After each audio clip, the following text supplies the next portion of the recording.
Hello, I'm Kathy Ellen, and I am a reader who loves to buy nonfiction and then let it sit on my shelf. And then I'll read it eventually, but it takes me a long time because I underline with pencil all of the things that I find interesting. How am I going to get around this? What am I going to do? I'm going to give myself a challenge. I'm challenging myself to read 50 nonfiction books in a year, adult nonfiction books specifically, and I'm going to share the journey with you. How did I come up with this idea? Basically, I was looking at my nonfiction shelf. Yes, I have a whole shelf that's nonfiction. And I was like, I have so many books up there that I want to read. I'm just not reading them. What's going on? At the same time, I just went out for Small Business Saturday, saw a couple books that were interesting, but also had this feeling of like, I don't really need any more books because I have a lot at home that I want to read. When I tell you I've never felt that feeling before, that's absolutely true. I think this is real, and I think that I need to read my nonfiction books. How am I going to do this? I'm actually reading one right now because I came up with this idea like in the middle of reading this nonfiction book. So I'm going to count it toward the 50, and I'm going to keep track of all of them in this 50 books journal that I made. Full disclosure, this is one that I started before this challenge, so it already has 2 books written in that I read, but I'll come back to this one after I finish the 50 that I'm doing for this challenge. So there's a space to write each book, and then there's an area to write stats for each one. At the end, you can do a top 10. There's a spot for reflection, and also this really cool spot to talk about who you are and where you get your books and things like that. So to make it fun, because things need to be fun for me to do them,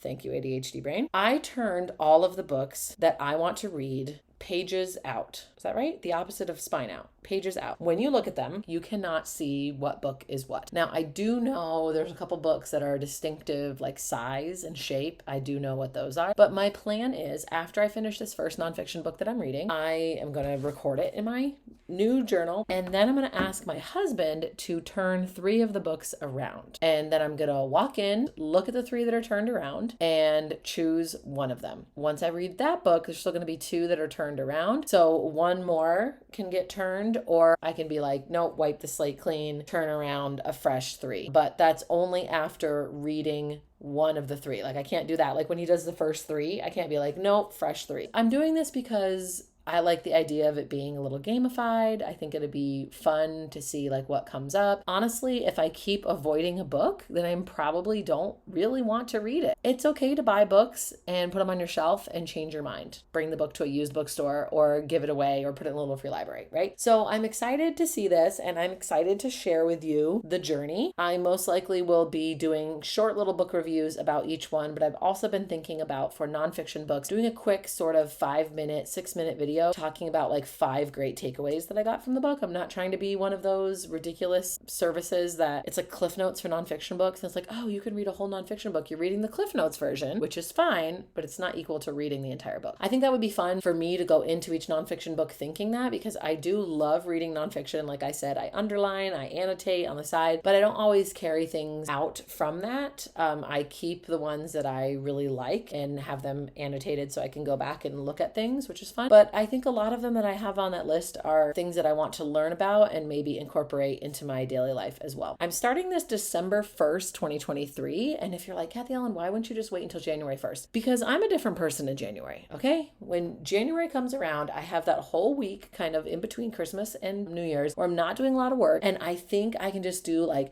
20 daily projects. And I have just learned that I don't start new things in January because it does not end well. With my ADHD brain, I've also learned if I'm excited about something and it's something like this where it's going to get me to read the books I already have, then I'm going to start when I want to. It's actually kind of nice to start on December 1st because then I can do monthly kind of recaps and see where I'm at. If anyone wants to join me on this journey, it would be really fun. I don't know if I'm going to be able to do all 50 nonfiction books in a year because I do read them a little slower than I read fiction because I'm underlining and annotating, like I said. I did turn around, if you saw that picture earlier and you were counting, more than 50 books because I wanted there to be choices. I haven't figured out if I want to put a little equation in of like, I have to read so many that I own before I buy a new one because I know there's going to be some new nonfiction that catches my eye. So let me know if you've ever done a challenge like this before. Let me know if you have any good nonfiction book recommendations because maybe I'll read all 50 in like 8 months and I'll need to have more nonfiction recommendations. Full disclosure though, I have more than 50 on the remaining nonfiction shelves. So if I run out of the turned around ones, I can just go for more on my shelf. Thanks so much for watching, and I'll update you in a month. Until then, happy reading.